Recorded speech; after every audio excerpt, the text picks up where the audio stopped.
in the world. All-Star festivities at its finest. Hi, everyone. Kevin Harlan here with my partners Clark Kellogg and Steve Kerr. Tonight, it's the celebrated Foot Locker three-point contest. The best and the baddest and the most accurate from behind the arc, showing everyone what they've got. For a lot of folks, this is actually their favorite All-Star event. There's a lot of drama. It always seems to come down to the wire. So let's get it on. Well, it's an event that I really enjoy, guys. You know, anytime you get the best shooters in the NBA together to duke it out, it's going to be a good time. And these guys on this roster tonight can all really stroke it. So here's the franchise now. 5 racks, 30 is a perfect score. Remember that the last ball on each rack, the money ball is worth 2. And money balls are key. Got to get in that groove early here to knock those money balls down. Yeah, no question, Clark. You really want to dial it in on that first rack if you can. One way to ensure success in this event, as we've learned, Steve, is by hitting those money balls. Those give you a nice jolt of momentum. Yeah, that's really the key. I mean, if you can knock down all 5 money balls, you really don't even have to shoot a high percentage, and you can still come out on top. He's got 9. 10 points on the board. That makes it 4 straight for him. Cool, he knocks down his 5th straight. Oh, yeah. Now to 15. He's got 16. 17 on the board. 5 big points on that rack alone. And he buries his 5th in a row. Yeah! He comes away with a score of 21 on the round. He was really enjoying himself out there that time, guys. Right from the opening rack, he was on the roll. Got himself immediately into a groove. And so it'll be Stephen Curry. You know, I feel like guys sometimes start to drift off mentally deep in a round. How about you, Steve? Did you ever find your focus slipping away as you got to the last couple of racks? Yeah, I think my first couple of years, you know, by the 3rd rack, I started thinking about popcorn or, you know, maybe where I was going to go to dinner later. Curry really catching fire now. He's in the zone. Boy, he's in a good rhythm right now. Up to 10 now. He could have taken more from that rack, only got 2 points. That's 4 misses in a row. That's 5 in a row. He better get it together. 11 points. He got 3 points off that rack. Not bad. He's at 14, and that's his 4th straight. A total of 17 points that he'll take away from that round. I'd say a solid showing from him.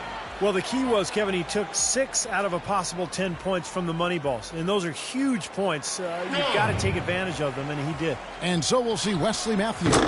You know, Wes Matthews, Kevin, out of Marquette, had a really solid career there, but was undrafted.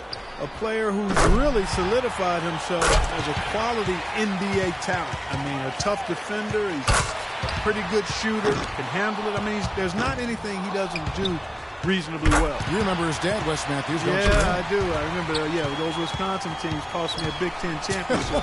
Cost us a Big Ten title back in 1980, and Wes Matthews was the culprit. He was the catalyst for knocking us off twice in those games. I am sorry I brought that up. Yeah, you knew what you were doing. I know I did. You knew what you were doing. Yeah, you knew what you were doing. Steve, help me out here. He's got his rhythm now. Wes Matthews locked in. 1 rack left.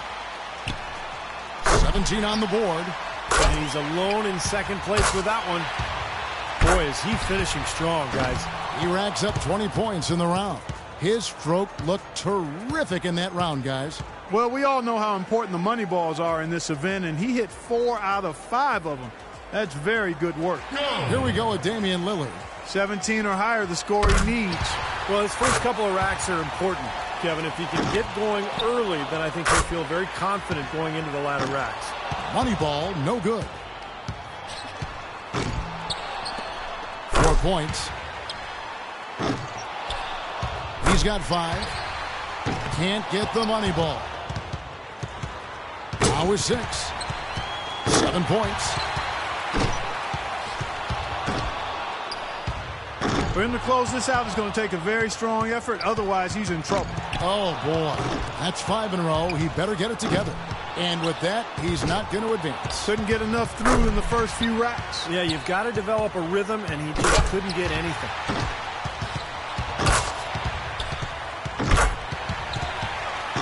He's got 12 points to show for his efforts there. There was just something off about him in that round. You know, he clanged 7 in a row in that round. You just can't afford a miss streak like that in this contest. There's just not time to make it up. So it'll be Chandler Parsons here. You definitely want to try to get off to a good start because, guys, I'll tell you, if you whiff that first rack, it can really throw you off and keep you off. Oh, no question, Clark. That rack comes so quickly. The clock's ticking, and all of a sudden you're behind and you press, and it's tough to shoot when you're really trying to force the issue. 2 of 2 on the money balls.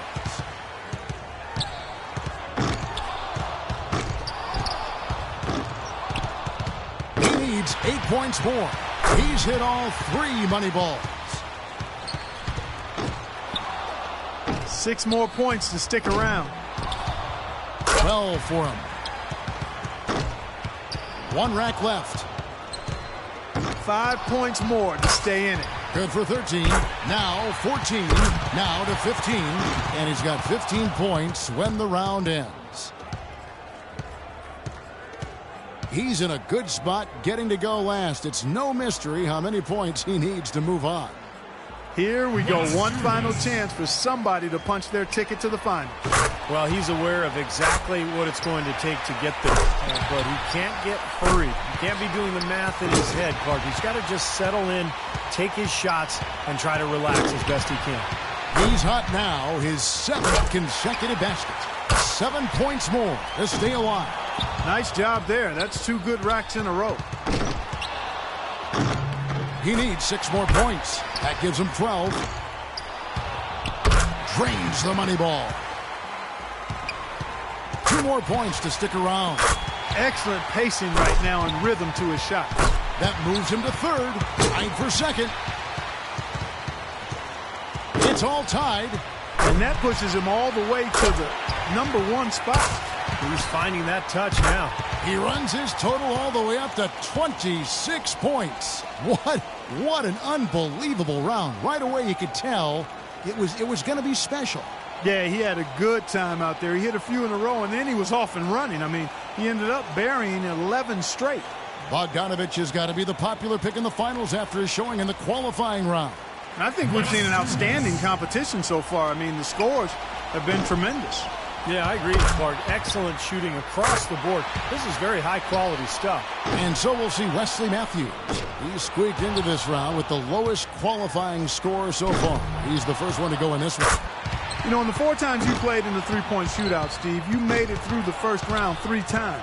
Physically, would you start to wear out or wear down a little bit in the later stages?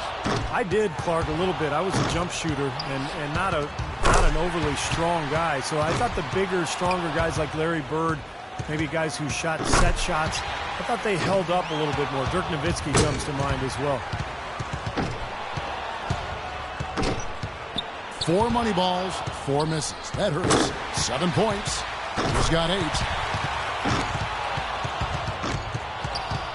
He barely cracks double digits with 10 points. Well, not his finest showing. I think we can all agree he could have done a lot better. Yeah, it seemed like every time he was starting to get into a good rhythm, he just couldn't capitalize on it. He'd quickly fall out of his pace. So here's the franchise now. I'll tell you one thing. If a player doesn't get into a rhythm and start stringing shots together, it's over quickly. Yeah, we talk about that a lot, but what's so important is that, you know, you just can't waste any time. But you've got to get into a groove early and then keep your momentum going and just rattle off one shot after the next. Respectable start here. 4 points more to tie it up. He misses his 4th straight. 7 points. 1 more to tie. He's got 10. Hits, and now he has the lead. And still going. Well, he's got the score to beat in this final round. That makes it 4 straight for him.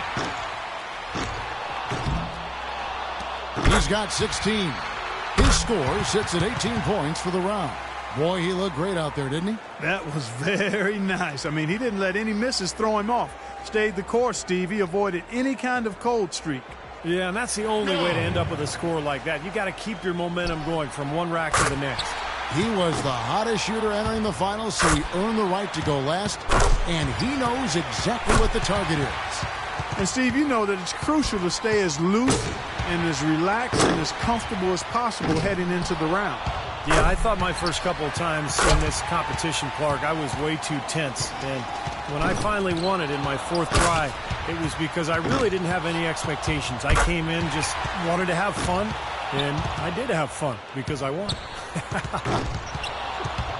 7 points more to win. 3 of 4 on money balls. Just 3 away from the win. Make it 17. Now up to 18. A very strong 20 points for him.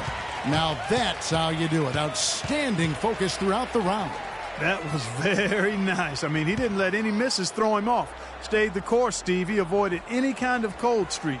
Yeah, and that's the only way to end up with a score like that. You got to keep your momentum going from one rack to the next. And that's it from the Foot Locker three-point contest. This year's champion was simply astounding behind the arc. Now, how much fun was that? That could be the highlight of this year's All-Star festivities, guys. Well, for me, Clark, the three-point contest usually is. I was just happy to have a ringside seat for it. And from all of us here at 2K Sports, we're thrilled to have brought you this year's three-point contest.